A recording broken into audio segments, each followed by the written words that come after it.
What's going on, everybody? I think we are live. We're getting live on Instagram. Let's see here. Hello to Instagram. I believe we are with you guys now. Can you guys hear me okay? Let's see. Roel, what's up, man? My brother Steve, how are you? I'm excited for the next couple weeks for you, man. We're going to have such a good time. Really pumped, actually. Really pumped. We're got a podcast lined up. Hope everyone is well. If you're with me, say hello. Tom, what's going on, man? I got you sent me an email, and I want to do that. I'll shoot you an email back. But yes, if I can make that time, I will. Super pumped for you. Because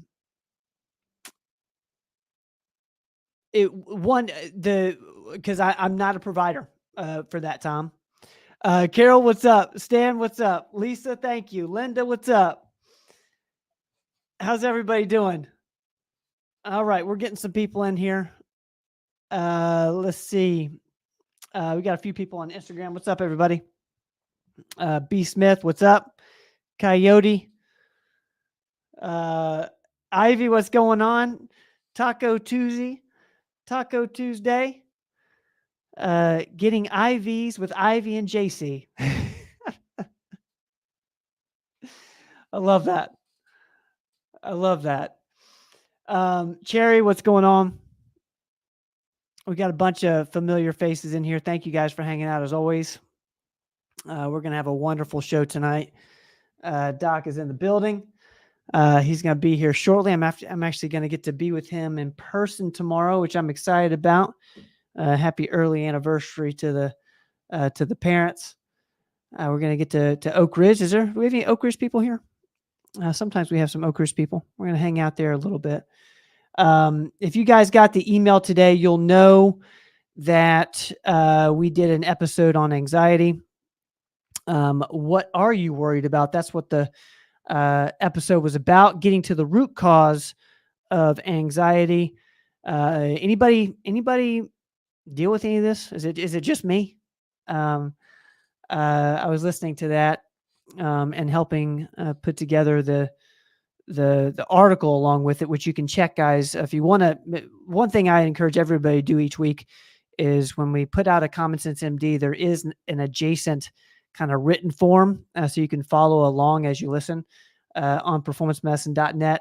But as I was listening to the one on anxiety, I was like, man, that sounds exactly like me.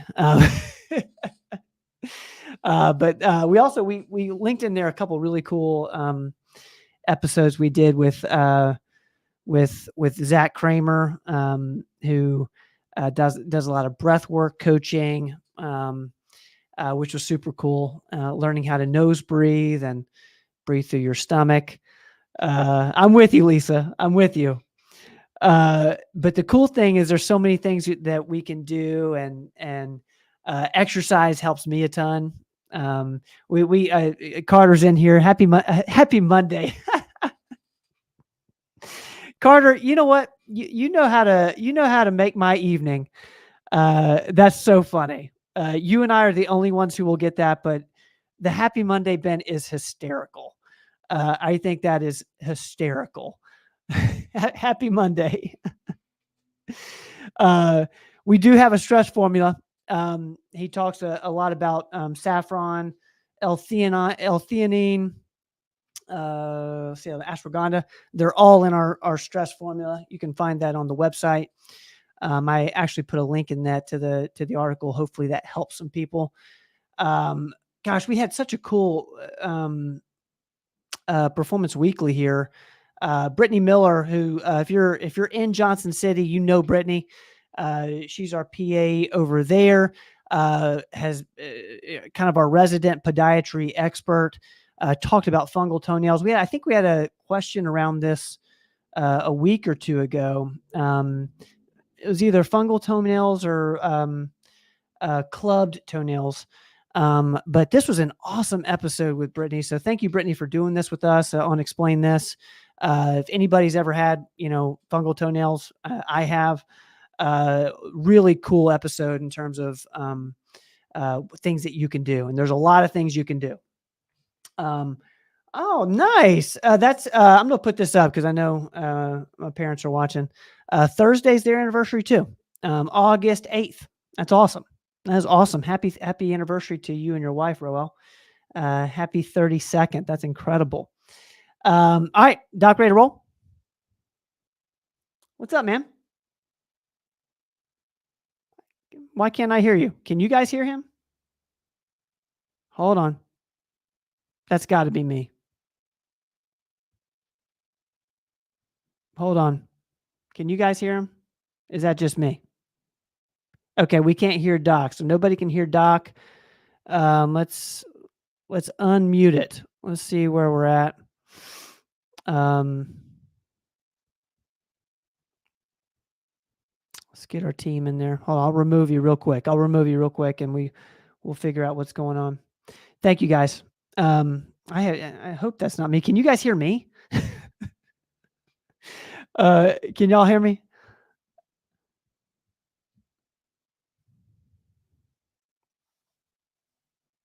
Rachel, what's going on? Okay.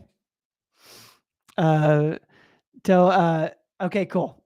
I was about to say, because I've been really funny in this intro, and I would really hate if all my jokes went to waste, and you guys couldn't even hear them. We'll get Doc up and running. I hope that's not on my end. Let's see why that would be. Riley, what's up? Great to see you. Great to see you. Thank you for being here. Rachel, I hope you guys are having a wonderful evening. Who else is with us tonight? We got a couple people in here. Montana, I guess I'm gonna have to answer the questions. I guess I'm gonna have to do it. Montana knows about this. This is my plastic water when I'm trying to be not eco-friendly. What's the word for that? Anti-plastic. Frida, what's up? Anna, how are you? Great to see you. We're going to get Doc in here real shortly. I'm going to put this up. This also went out today with our nutrition coach, Lucas Schmidt. Lower-ish carb fruits, part 2.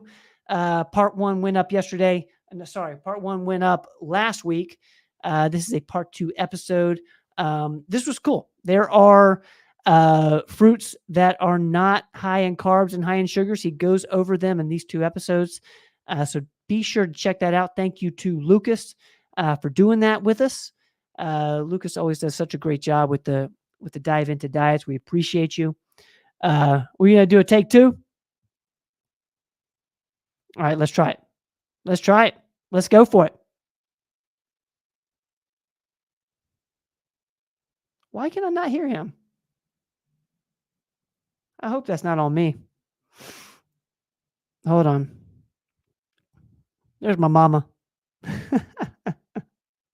Sorry, Mom. We're going to get to questions here shortly. Okay, if you guys have questions for me, I'm kidding. No questions for me. If you guys have questions for Doc, go ahead and put them in the comments. We're going to get to those very shortly. Those on Instagram, what's up? I see you. We're going to get to live questions with Dr. Rogers here shortly. Thank you, Frida. Go ahead and put those in because we don't have a ton of questions that came in throughout the week. I wonder what I did.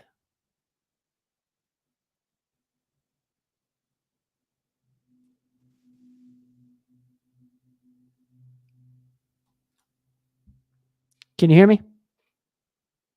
Man, I do not know what's going on. I cannot hear you. Okay. I hope that's not me. I hope I'm not doing anything wrong. Still nothing. We're trying to figure it out. I'll remove you.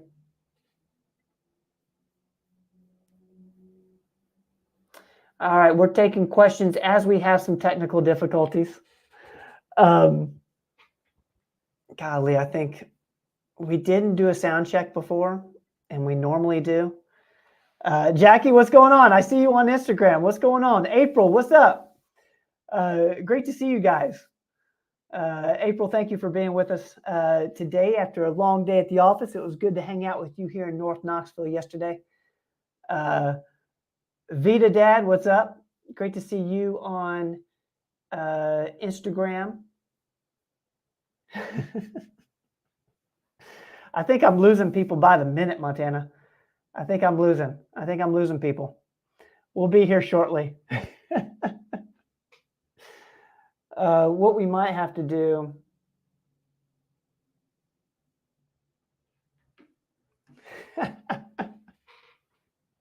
Thank you. You know, Mark's got the questions. Now I can do this one. The honest answer, Mark, is I don't know. It's been a minute. It's been a minute since I've had a haircut. I don't know. You guys are going to have so much fun in the comments tonight. I can already tell. Thank you, April. I see you on Instagram. I did a little gel for the night. Jack, what's going on, man? It's great to see you. Thank you for hanging out. Thank you for being with us tonight. I mean, does anybody agree with Carter? I don't know. I don't know if that'd be a good idea or not. I don't know. I think it'd be fun. Maybe. You calling me? We're going to try. Can you hear me now? Yes. All right. Yes. We got it. Okay. We got it. I'm going to do here. Okay, well, never mind. Wait, All right. I'm putting them on my. I'm on a different computer. All right. Guys, can y'all hear him okay? Tell Mom we got a little bit of an echo. Have a little echo, but I got. Other than that, we're good. Cool. Cool. Right. what if that happened to Joe Rogan? If you were Joe Rogan, you think he would have freaked out? No, I think he would have handled it really well. I think he would have done great with it. Let's get some feedback from the crew. Are we coming through okay? Is there an echo on y'all's end? Can y'all hear him okay? I want to make sure y'all can hear what he's saying. I can hear Mom pretty well, so let's there we go. All right, let's answer some questions. Okay, cool. Thanks, guys. All right, audio's great. Tom's giving it a go. Carol's giving it a go. We're going to get started, guys. If you guys have a question for Doc, go ahead and put it in the comments. We appreciate you guys being here with us tonight. All right, let's get rocking, man. You ready? Yeah. Question is, could you guys please discuss the info I received with a recent Methylene Blue capsule order? It seems like a low dose, so we usually take 2 to 3, but we also take CoQ10 and other OTC drugs sometimes. We haven't seen a problem, but is there one we're not aware of? There was pictures with this. I can't get them on there. I forget what brand of Methylene Blue it was. Any thoughts on this as far as dosing with Methylene Blue? Yeah, you're not in any danger at all with that. Again, if you're taking the pills, I think there's maybe 16 milligrams in one pill. Certainly, that's a low dose. The usual dose, I use the drops. I take the pills when I'm going on a trip, but the drops are 1/2 milligram per drop. So, we probably underdose it, if anything. I think the normal dose is 0.5 to 1 milligram per kilogram of weight. So say you were my size, 75 kilograms. You could take a whole lot of Methylene Blue. I mean, you could take way up there. So no, you're not in any danger at all. And again, does it interact with other medications? Or definitely not CoQ10 or any of those, but it is a kind of a natural MAO inhibitor. And if you read the warnings, they tell you if you're taking SSRIs or MAO inhibitors, which we hardly ever use anymore, you should be careful about serotonin syndrome, but that's just not going to happen at those low doses. Again, remember, they're using this IV to save people's lives from carbon monoxide poisoning and cyanide poisonings, and they use directly in your vein a way higher dose. They give it over about a 5-minute IV injection, but no, you're not in any danger, really. I think I tell the average person to start out with 8, 12, 16 drops, go up to 32 if you really are taking it for focus or any of the other myriad reasons that we take it. It's a natural antibiotic. It's an antifungal. It's an antiviral. It's heart protective. It's great for energy. I've had a couple people, it gave them almost too much energy. So I tell people, start out low and like 1 pill or maybe 8, 10 drops, which is really low, and then titrate up and just see how you feel.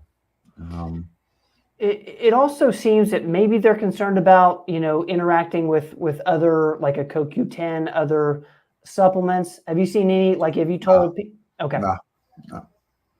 All right. Wonderful question there on Methylene Blue. Thank you for sending that in. This is a creatine question. Do you think that creatine could potentially help with bone density? I know you're a big fan of creatine. What's your thoughts on this?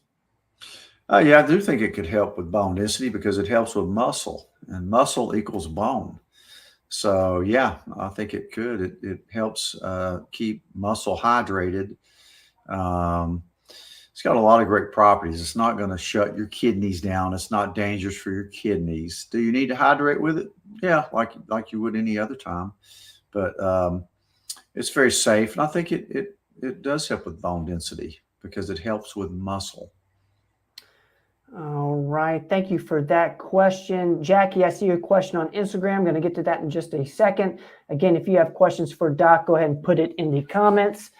Let's get to, okay. So this is actually a really fun one, and hopefully some people that are with us live will have some things that are working for them. Recently, I put a mix of the Dr. Rogers Super Vitamin in with the CoQ10 and PQQ capsule.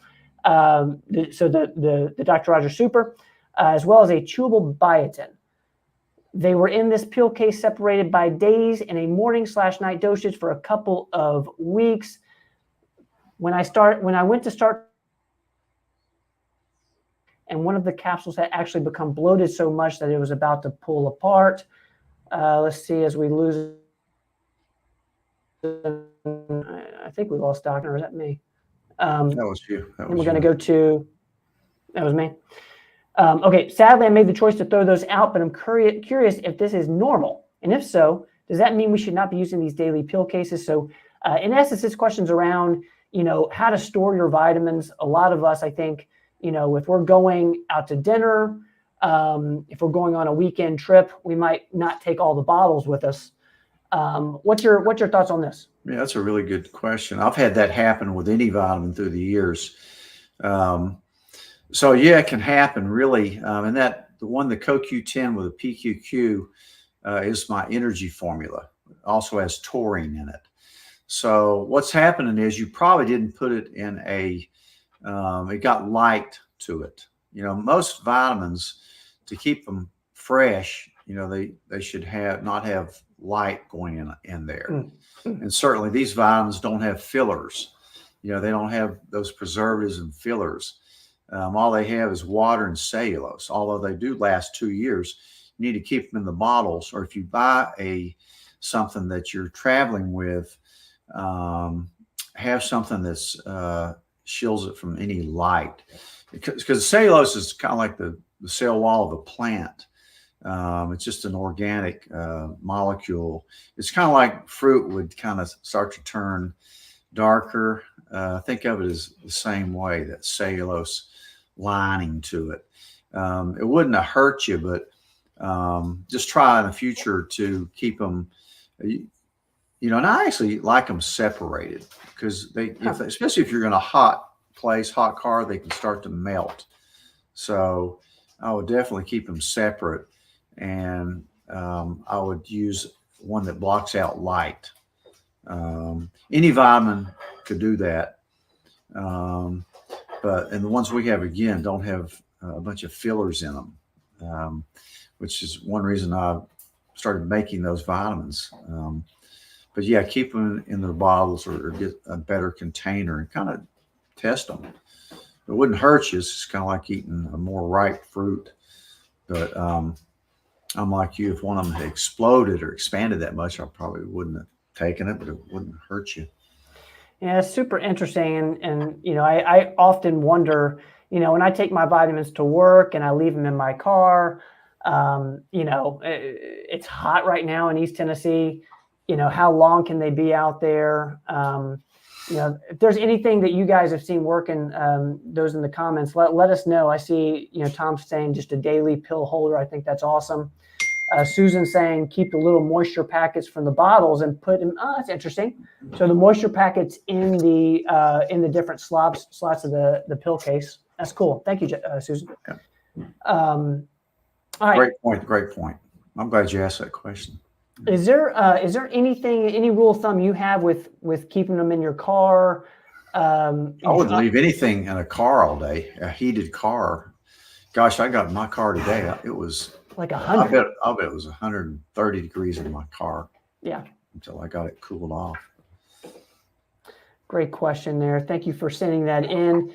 Guys, we're going to go to the live comments now. Appreciate everybody sending in questions. If I missed you, sometimes I do that. You can shoot me an email now. I kind of got my eye on it. Let me know, and I'll still ask that question anonymously. But until then, I'm going to get to the live questions here. Thank you to all who have been with us this evening. I want to get to Jackie. One, it's just so good to see Jackie. Thank you for hanging out with us tonight. Jackie on Instagram is asking, and I can't put this up, so I'm just going to have to read it out to you, Doc. How long does it take synthetic progesterone to drop out of your system? We've talked a lot about synthetic versus natural progesterone. The question is, how long does it take for synthetic progesterone to drop out of the system? Oh, you're talking like maybe a birth control pill or medroxyprogesterone, which comes in a lot of different forms. That's it comes in shot form. It comes in Implanon, which is those rods they put in your arm for birth control. The Depo-Provera shot is a synthetic medroxyprogesterone, which we never use. The bad actor, if you hear anything bad about women's hormones, it's going to be medroxyprogesterone or maybe estrone. Those are the two bad boys. But of course, we never use those. But gosh, if it's a synthetic progesterone, if you're talking about an oral one, then I would give it a week to get out of your system. If you take a natural one, it's way less, 12 to 24 hours. And that's why, when you take a natural bioidentical progesterone, which is so good for people. I take one. I take a low dose myself of a progesterone to counterbalance estrogen levels, to kind of handle them. And also it helps you sleep at night. I take a low dose. But I also remember to take it with the mixed tocopherols, like the gamma E. Because when you take it with a natural vitamin E, it makes it last longer, because you want it to last longer if it's a bioidentical. So for all those women, especially out there taking progesterone at night, take along with it the mixed tocopherols, the different forms of vitamin E that are natural, and it really enhances the absorption by about 4 times. So it's a good little trick that you can use to get more out of your progesterone, your natural progesterone. Again, we do not do synthetic. Such a great question, Jackie. It's one we deal with every day in the office, and I hope that helps. If we need any more context, let me know. I'll be looking in the comments there, and but hopefully that helped a little bit. Ben Curtis, what's up, my brother? So good to see you. So excited for where we're heading, man. I'm so pumped you're on the team. Thank you for being with us tonight. Let's keep going. I see Jay Jenkins. Great question. We'll get to that in just a minute. Let's see where we're at here, and then we're gonna keep moving. If you all got a question for Doc, go ahead and put it in the comments. And see if I can find. Let's get to Frida. Thank you, Frida. My mom is 91 and she does have sleep apnea. Can't use a CPAP. We tried. We know she doesn't sleep good because she's on her back at night and then sleeps most of the morning. Anything else we can try to help her sleep better? Pillows, mouth guards. So this is just around sleeping better, getting more sleep at night. Yeah, it's good to sleep on your back unless you're a mouth breather and can't breathe through your nose. So she may have a lot of congested septum. The nasal anatomy may be small, too small to get air in. So she's probably a mouth breather. I used to be a mouth breather until I found out I have sleep apnea. And now I can sleep on my back, thank goodness. I do use a CPAP, and it's hard to get used to. Very, very hard. She may not be able to get a good seal on it. I would not want to use the Inspire surgical treatment for her. A dental device could maybe help her. Some people will put a little, to force them to breathe out of their nose, they'll put a little piece of tape on their mouth, so they'll kind of keeps their mouth a little bit closed a little bit, so it gives them incentive to breathe through their nose. And use a Breathe Right strip on your nose to open up your nasal cavity. I use one of those anyway with a CPAP. And maybe, she may be one that should try sleeping on her side. But there are dental devices, there are Breathe Right strips, there are things that can kind of move the jaw forward a little bit. My conversation with Dr. Whit Moss, the sleep dentist, go look at that podcast. You might even want to make an appointment to see Dr. Moss and see if he could help. But yeah, there's a way. And again, why not, use an Oura ring and see what kind of quality sleep she's getting. It'll keep track of the O2 sats at night, and how restless you are, and breathing abnormalities. That's really gave me the clue that I had sleep apnea. Couldn't believe it. Yeah. But certainly, I don't nap during the day. I don't fall asleep watching TV. I feel way more energetic. It took me a couple months to get used to that CPAP machine. But I feel a whole lot better. If you look at my Oura ring, my nights of sleep are way better. My heart rate variability is way better, twice as good. My biological age has moved down. I'm now 8 years younger than my chronological age. So that makes me feel good, especially since I'm about to turn 70 here. So, there's ways to do it. Hopefully she'll try some of them out. I thought with your biological age, you're gonna tell me something like, my biological age is now 31. Well, that's the idea in my head. I'm 31. Hey, real quick, I want to, get some feedback from you. I know you started, on your CPAP a while back, and it was an adjustment. Like, have you noticed big differences in just the way you feel? I know your numbers have improved. Yeah, I just told you, I don't feel sleepy during the day. I don't fall asleep watching TV, watching the news, watching a ball game I don't fall asleep anymore. That's so interesting. So it's great. I mean, it's just pretty amazing. I think almost every adult should really get a sleep test. And now the home sleep tests with the rings are so easy. And remember, it's not just overweight people or people with a big neck that can have sleep apnea. As you age, I think your upper airways get a little more congested, a little more lax, and it's just the way it is. So don't hesitate to get a home sleep study. They're affordable. They're accurate. That's what I did. So Yeah. Yeah, it's so interesting. If there's anybody in here who has had, a huge success story like that with a CPAP or any sort of sleep apnea treatment, let us know, because being able to sleep at night can change your life. It sounds like Doc is feeling way better. Okay, let's keep moving here. Thank you for that question, Frida, teeing us up there. I'm going to move here. Let's see where we're at. So many great comments. Thank you, guys. Lisa is saying, I was having major upper and mid abdominal pain. Had an endoscopy 2 weeks ago and had a grape-sized ulcer in the abdomen. Isn't there medication that can heal ulcers? What can I do to help heal it? Well, shoot, Lisa, we hope you feel better. What's your thoughts on this for Lisa here? yeah, a lot of it depends on what caused the ulcer. Most of the time, it's a bacteria called H. pylori. I'm sure they biopsied your abdomen and will tell you that, because it's a treatment with antibiotics. There is a more natural way to treatment if it takes weeks. If I had one that big, I would do the typical treatment, antibiotics and short-term use of PPIs, and also, maybe looking at your gut microbiome, and if you're not taking pre and probiotics and digestive enzymes, you need to start with something like Digest Shield. But that should heal. But I bet you it was a bacteria that caused it. But keep us informed.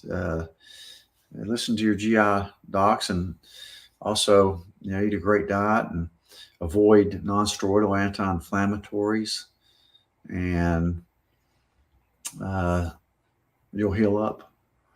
Lisa, thank you so much for putting that question, that comment. I hope you start to feel better. Keep us posted as always. And Lisa always shares the broadcast. Thank you so much for that. Okay, let's keep moving here. I think I saw a question from Edna. Hello, Edna. Is it okay to take Celebrex with low-dose naltrexone? Yeah, certainly. Okay. Certainly. There's no contraindication at all with that. The only thing you want to watch out for with low-dose naltrexone is opiates. So you don't want to take opiates with it. And that's why I tell people that, like, you need to stop your LDN if you're getting surgery, major surgery, where you may need some pain medication for a few days afterwards. Just stop your LDN about a week before you get major surgery as well. All right. Thank you, Edna, for that. I see Jasmine's in here. Jasmine, what's going on? Jasmine. Great to see you. Our esthetician in the West Knoxville office. We're actually going to be doing a show at the Pink Bride this weekend in Knoxville. I'm excited about this. If you guys are attending the Pink Bride, we'll be there. All right, let's keep going to Velma. Velma is asking, I have a relative who is taking Acidophilus. Would it be okay for her to take the Digest Shield with this? Sure. Yeah, no doubt. The thing about Digest Shield, you're not just taking one probiotic, you're taking 11. And you've got all the other stuff, the digestive enzymes, the prebiotics, the lactase, the chitosan. It's just an all-around great GI pill. It's the best I've seen. It's all there. So probably wouldn't need to take the Acidophilus. Just takes the Digest Shield. All right, Velma, I hope that helps. Thank you so much for that question.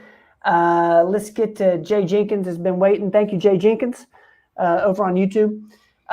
Do you have an integrative oncologist that you refer to? It's actually a common question we get. And I'm interested what your thoughts are on this. I wish I knew one that was, I'm looking for one right now to talk to, because I really want to do a podcast with one. I think there may be one in Knoxville or Morristown. I bet Robin Riddle would know, but we'll try to get an answer for you, because that's one I'd really like to hook up with. Out of curiosity, what is an integrative oncologist? Like what, because I mean, oncologists are very traditional, as you know, for good reason. What would an integrative, just somebody that's looking a little more deep into it, more alternative? Well, to me, it'd be one that, looks into both, Okay. that is not as traditional as a lot of them.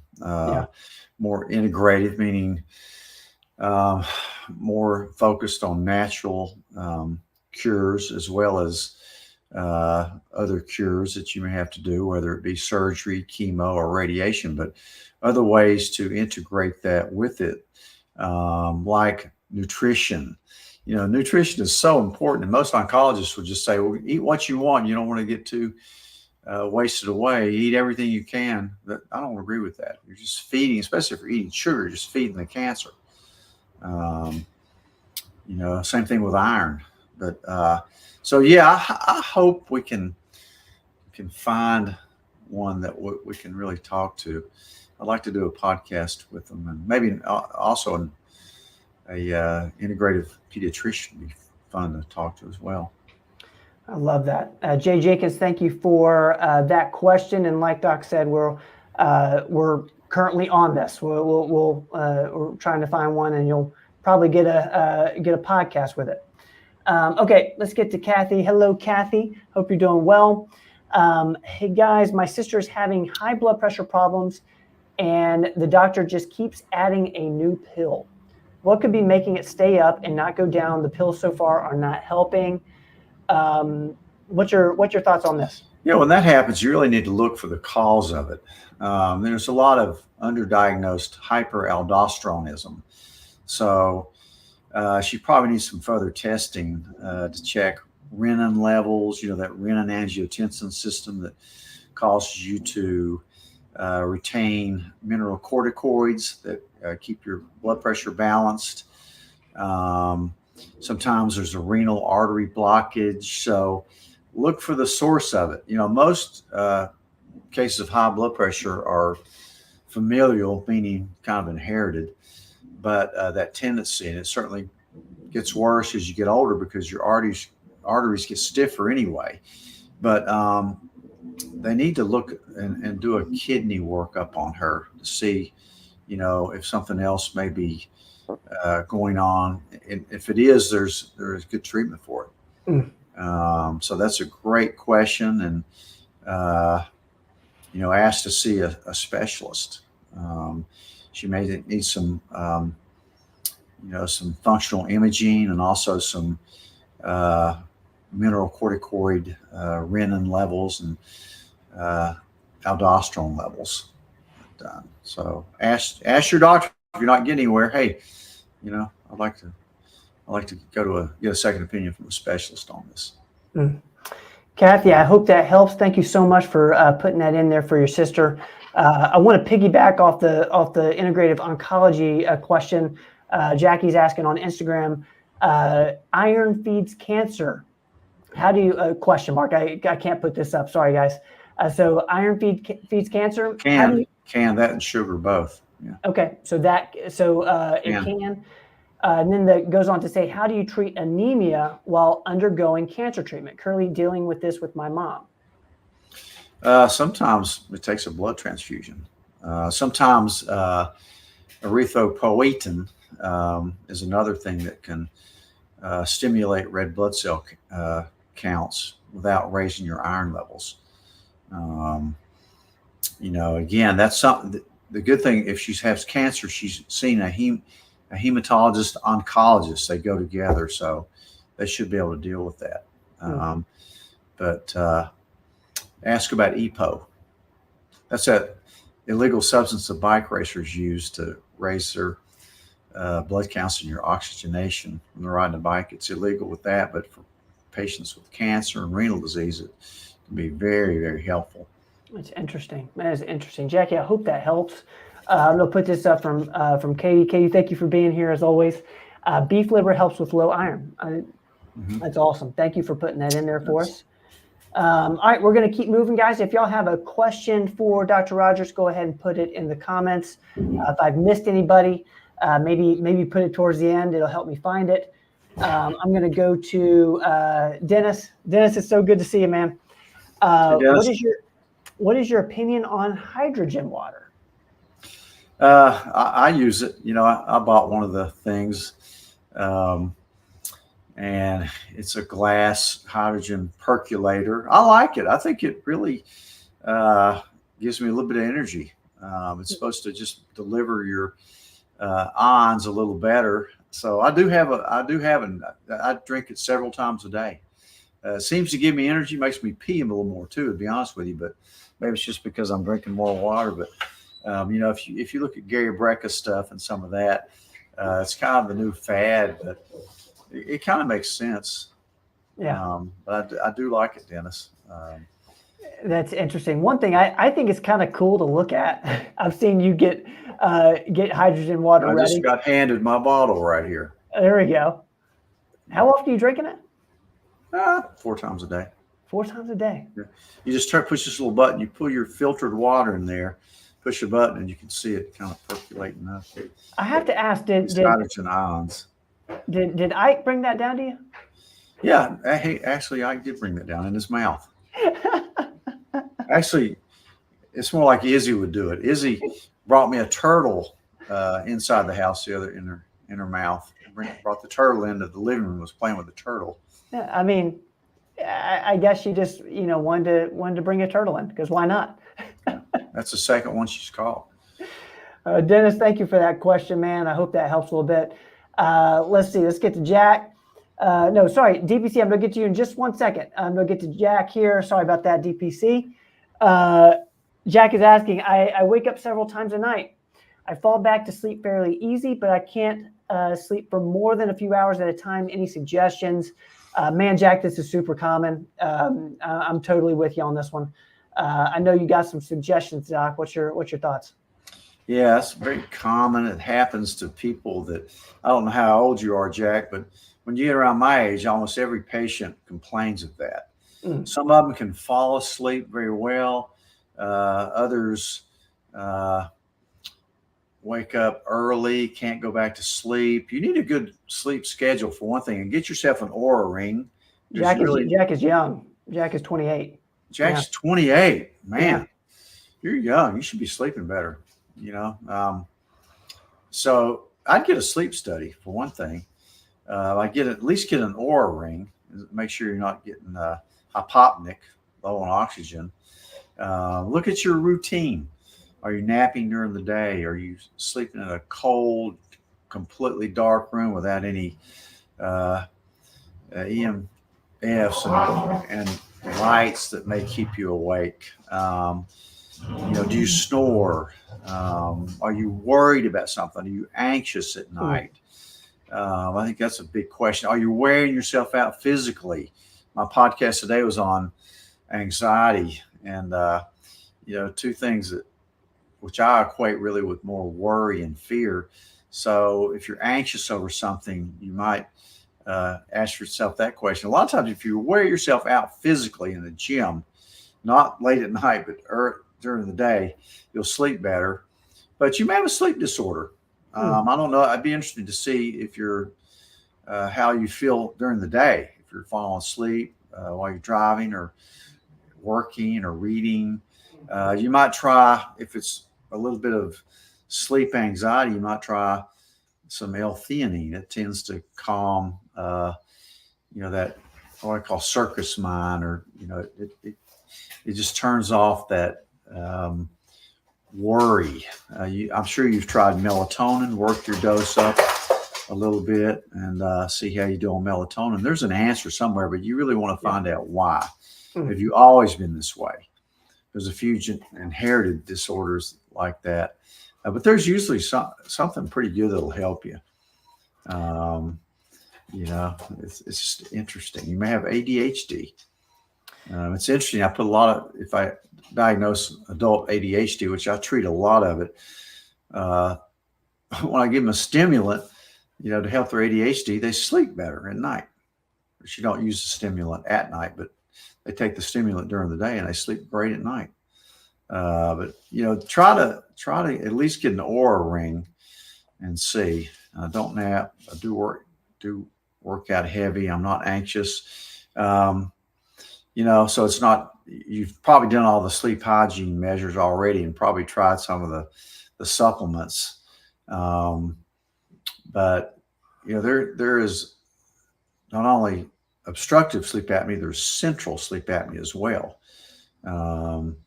So you may have a disordered day-night cycle. I'm not sure, if you have a stressful job, if you have to work different shifts, you go to bed the same time, get up the same time, even on the weekends.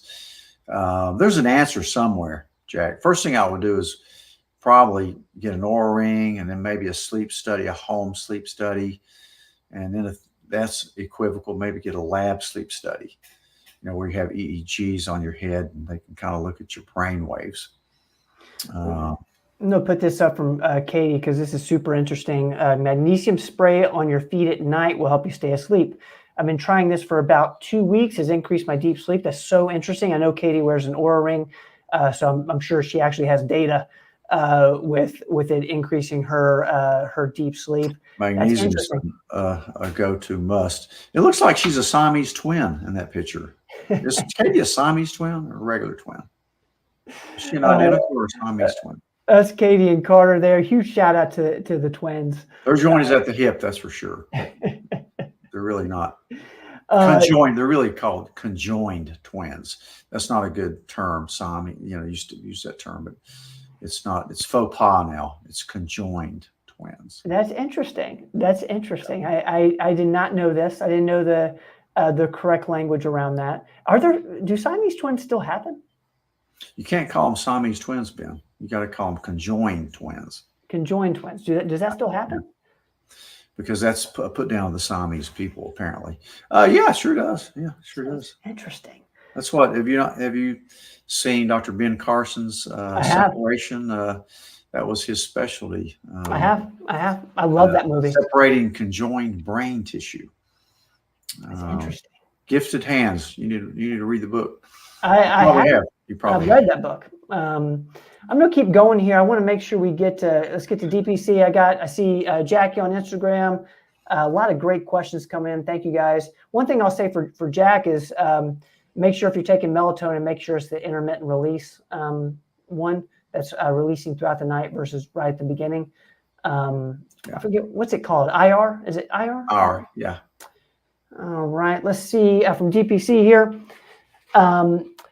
Past podcast, I think Doc mentioned some perfect aminos other than Body Health that he likes.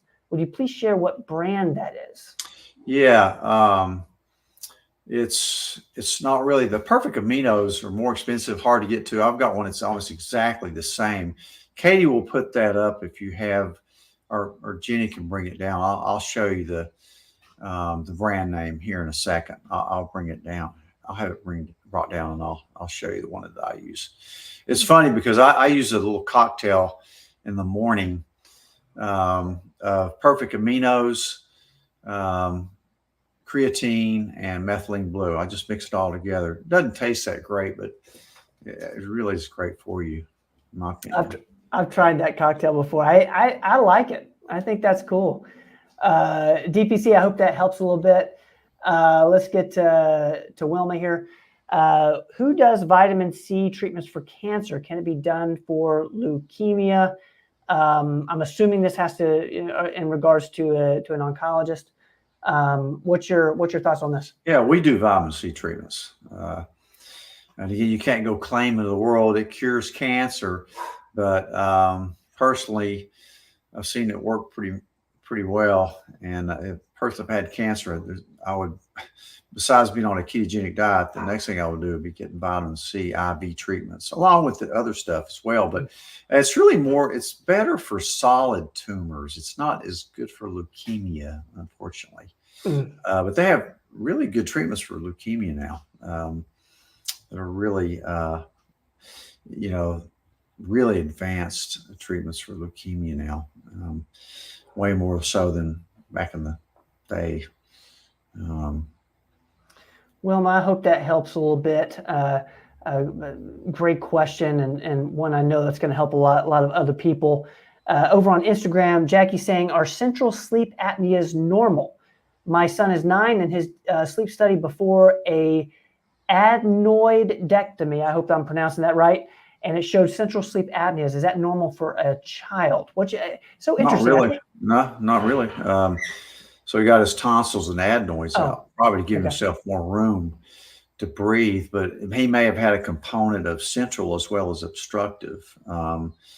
It's not unusual to see a little bit of central, but if the main component's central, then, you got to start diving in and looking for prolactin levels and MRIs and stuff like that. It doesn't usually mean a brain tumor or anything like that, but definitely needs to be looked into.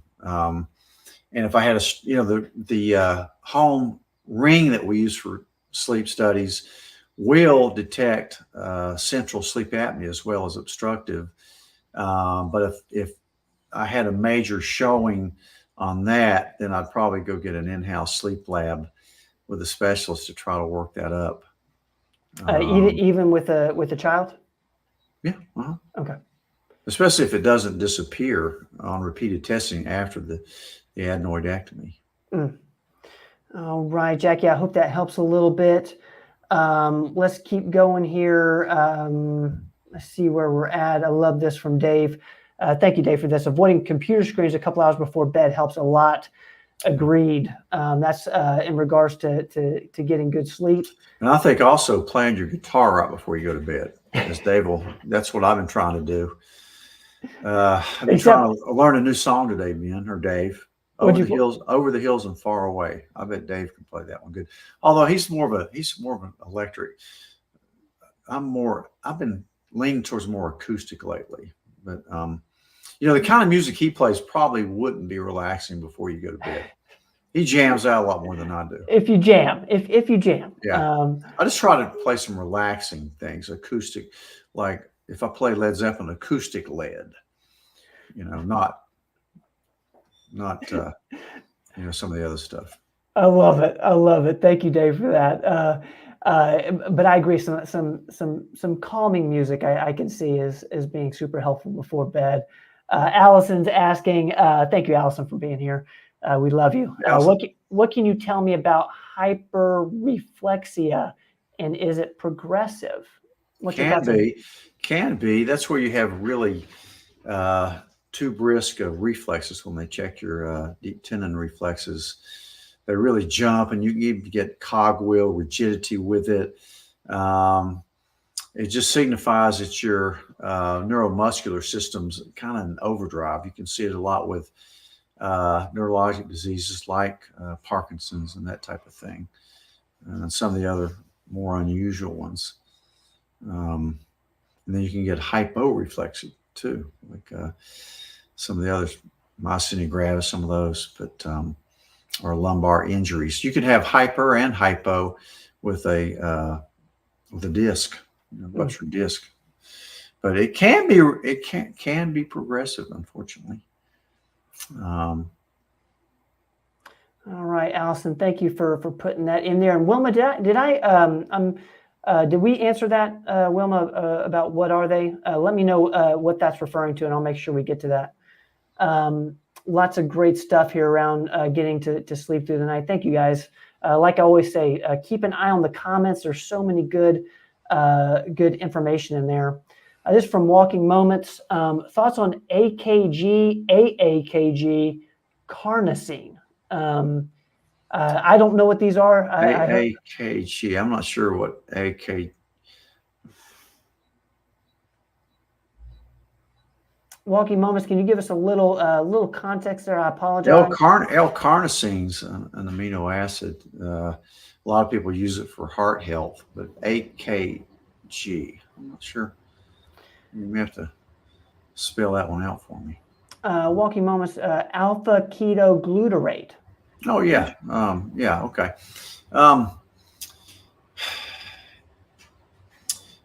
A lot of people use it as a supplement. You got to be careful with it. I'm just trying to dig out something from my head about L-carnosine is different than L-carnitine. L-carnosine is safer and L-carnitine. There's some instances where you don't want to use L-carnitine. The same thing with, glutarate is different than L-glutamine. L-glutamine is more for digestive systems and muscle and brain. Glutarate, I don't tell people to use that a whole lot. I'll probably need to do a podcast on the differences between some of these that sound the same, but so I'm not going to hazard a guess as to tell you whether or not to use that supplement or not until I do a little differentiation between some of the different glutamine, glutarate type products. That's interesting. It sounds like we do need to do a podcast on it. Lots of buzz about on AKG in Harvard and Russian universities for longevity. That's interesting. There's something it does to the brain. I'm just not bringing it up out of the tip of my head, but yeah, we'll look into that one. Thank you, Walking Moments, for that. I want to make sure I missed Mark here. Let's get to Mark's question. New hybrid emergency room urgent care models are expanding, eliminating the need to decide between urgent care and ER visits. Hospitals may be incentivized to classify more cases as emergency care, which is more expensive than urgent care. Is this better for patients or hospitals? I love this question, Mark. What's your thoughts? Yeah, one problem with just urgent cares is they beg off a lot of the stuff they should be taken care of. And one problem with emergency rooms is for the patient that is too sick to go to an urgent care and needs observation for a little bit, but maybe not hospitalization. So some of the ERs across the country are bringing in kind of an intermediate step where they have doctors that you'll be in holding rooms and they'll kind of monitor you for several hours while you're getting your workup, rather than just the ER doc seeing you and deciding, hey, let's just treat them and street them, or you need to go in the hospital. We'll get the hospitals down here. When I'm not sure what to do with you. So, yeah, I think that's going to be a big new thing. Whether I think that will be a good thing. It may be good for patients and hospitals. I don't know, but there's certainly a need for it. Those intermediate type patients that, because it's been around here, it's been terrible. We've had patients wait 25, 26 hours on an ER gurney, trying to decide what to do with them. Hospitals are understaffed. So if you had, kind of an intermediate care center, but at the hospital, I think it'd be great. But, even if you had more advanced urgent care centers, because usually they beg stuff off. I can't believe some of the stuff they send on to the ER that they don't end up handling. It's interesting. That is interesting. Thank you, Mark, for that question, that topic. It's one we'll probably keep talk a little bit more about. Let's get to Luann here. I am homozygous factor V Leiden and had a superficial blood clot in 2018 at 42. Take a daily aspirin per hematologist. Now I am 48 in perimenopause, and hematologist said no to transdermal estrogen 2 weeks ago. Already had an appointment with a new GN. She said I could use transdermal estrogen. I am so confused between the two. Any thoughts on this, Doc? Man, Luann, I'm feeling for you. What's your thoughts? I think you can use it. Hematologist just doesn't know much about hormones. Again, you shouldn't take it orally. We never use estrogens orally anyway, because it has to go through your liver and be processed. Could affect your clotting factors. But transdermal doesn't do this. So I'm comfortable with it, and hopefully your GYN is too. So there's a lot of misinformation about hormones or the mode of transport and that type of thing. And the hematologist probably still thinking about the old Premarin and Primpro days. But certainly I'm fine with using it. You could also do a pellet. But don't use any oral estrogens. We don't use them anyway. So go with your GYN on this one. Luann, thank you so much for that question. I hope that helps a little bit. Let's get, I want to put this up from Lynn K. Lynn, got mom on methylene blue 16 milligrams, not as many naps now, and she's over 90. That's awesome. That is awesome. That is awesome. I love methylene blue. I love it. Very few downsides. It covers a lot of things. It's just a great product. And this is her question. I apologize for missing this, Lynn K. Does 5-HTTP meds with serotonin mess with serotonin when taking methylene blue? I normally take it before bed, but we'll consider moving it. I hope I'm reading that right. Yeah, if you read the literature, you'll say that they're contraindicated with each other, but I've never seen it, and I don't worry about it. If somebody's on a serotonin and they need it, then it's okay. I've never seen it interfere with it at all. As a matter of fact, I've never seen a case of serotonin syndrome in 38 years. But not that it's not out there, but I think the dosing has to be looked at. Remember, the poison's in the dose with some of those prescription medicines. So if you're overdosing on those things, then it can certainly cause a problem. But I'm okay with it as far as that goes. If you want to get off, if you don't feel like you need the serotonin reuptake inhibitor, SSRI, then taper off of it if you think you can do without it. Again, they don't work that great anyway, most of the time. They don't work much better than placebo. And this is from, thank you, Lynn K. I hope that helps a little bit. This is from Jack. Someone recommends, along the lines with what Lynn K was saying, someone recommended 5-HTP. Is that just a supplement, or can it make you groggy the next day? And maybe someone's answered this in the comments. Any thoughts real quick for Jack here? Yeah, it's a safe supplement. That's what it is.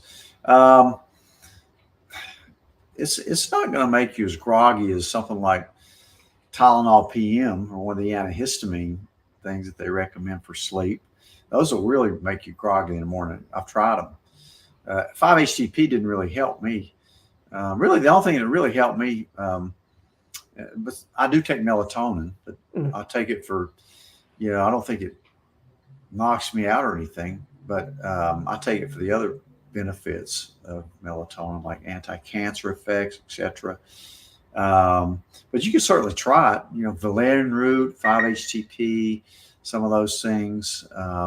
There's so many different apigenin. There's so many different things you could take herbal-wise for sleep. Even the essential oils, you can try them. Like Katie said, magnesium. Yeah. I think every adult should be taking that anyway. But yeah, keep looking into it and trying different things. I hope that helps Jack a little bit. I know that's it's super frustrating. So thank you, Jack, for putting that in there. Wilma, so this is around what are some good treatments for leukemia? You mentioned vitamin C, high dose doesn't work as well for a leukemia. Anything that you might say here? I mean, chemo. Yeah. Unless there's acute leukemias and there's chronic. For acute, you're going to need chemo. For chronic, maybe not. Maybe not. But that's what I would say with that. All right, let's get this over here from Instagram. Sorry, guys, for not being able to put this up. I'm going to get this for Jackie here. Is MTHFR a cause for blood clotting disorder for life, or just a worry during pregnancy? I found out from my reproductive endo that I have 2 genes of MTHFR and need aspirin and Lovenox while pregnant. Any thoughts on this one? Yeah, it's a lifelong condition. I have both. The homozygous, meaning you have both of the mutations. You get one gene from mom, one from dad. So yeah, it's not just during pregnancy. During pregnancy is a hypercoagulable state, so you're more likely to have a problem with that during pregnancy, but it's really for the rest of your life. So you should take an aspirin the rest of your life, to prevent it, and do all the other things you can to prevent that. And again, some of it depends. If you have that, you need to start looking at your homocysteine levels and doing everything protective that you can, looking at your other inflammatory markers. That's something we do with every Cleveland heart panel that we see. But I'm glad you just had a superficial clot, not a DVT. Gosh, we saw a lot of that during COVID, a lot of blood clotting. But I'm big on taking an aspirin every day. I've been doing it since I was 40, not even knowing I had that mutation on the gene. But and also take supplements to bring down my homocysteine level, like TMG, trimethylglycine, B6, and methylated B12 methylfolate as well. So there's a lot of stuff you can do. And again, you probably have the 677TT genetic mutation. That's the one that causes the blood clots. The 1298, not as much. But so a lot of times the particular type of mutation that you have makes a difference. So. Thank you, Jackie, for putting that in there. I hope that helps a little bit. I'm going to put this up from Tom. And it's common. Again, don't freak out. It's common. Yeah. Thank you for that. I am compound heterozygous for MTHFR and had a PE at 31. Been healthy for the last 10 years, though. Tom, thank you for putting that in there. Right. Yeah, it's very common. Again, check your homocysteine levels and check your other inflammatory markers and do everything you can to keep inflammation out of your body. Thank you, Tom. Thank you, Jackie, for putting that in there. Let's see here. We're gonna I believe we're calling it a night. I see Tabitha's in here. Tabitha, so good to see you. Thank you for all the hard work that you're doing. We certainly appreciate you. I see. Let's see if I'm missing. Did I miss anybody? Do we need to get that type of perfect amino? Those amino acid things. Nobody's. Yeah. I didn't see that. We did need to get that for. Let's see here. It was for perfect aminos for DPC. What is the? I think it's BioTrust. I'll have it brought down just to show you a picture of what I take. Is my BioTrust perfect amino thing? Can you bring that down, please? And I'll show a picture of it because I'm a big believer in it. Okay. Roel, thank you, guys. How did we do? Let's forget about our tech difficulties, and besides the tech difficulties, we had some problems today. We had some real problems today. No, this was incredible. I hope you guys got a lot out of it. We always do. We have so much fun with you guys. Thank you, Jack. Thank you for being with us tonight, man. Let's see here. We'll do a little research. We'll do a little research on alpha-ketoglutarate. I'm just afraid to say something until I really do the research, just off the cuff. I don't like to, advise somebody about something if I'm not pretty sure about what I'm talking about. But, here we go. Walking moments. We're gonna do some research here on the AKG. Thank you for that. It's advanced bionutritionals. Here it is. Yeah. Okay. Yeah. Advanced amino powder from Advanced Bionutritionals. DPC, I hope you're still with us. I hope that helps a little bit. Gary's giving us a 10. Ivy, thank you so much. I'll make sure they see that. Lisa, thank you. Steve, my brother, thank you. Carter, thank you. Guys, y'all are the best. Tom, thank you so much. And I agree with your comment there. I love this from Tom. Be careful with the aminos. I can give you a headache and put you on the pot. That's funny. I love it. Dave, thank you so much, man. I agree. I'm going to put this up. The fact that you do these shows, Doc, thank you so much. We enjoy it. Thank you. I really appreciate you doing this. And guys, I hope this helps a little bit. As you guys know, we do this every single week, 7 to 8. I hope you'll join us next week. I see so many familiar faces that are with us each and every Tuesday. Thank you. So many people on our team here with us tonight. Thank you, guys. We love you. All our Instagram people, thank you guys for being with us. Doc, I appreciate you, man. I'm going to see you tomorrow. Yeah, sounds good, Ben. Good job. All right. See you guys. Good night. We will be back next week, Tuesday, 7 p.m. And I'm looking for my outro because I'm nervous about my tech difficulties. Here we go. Don't go away.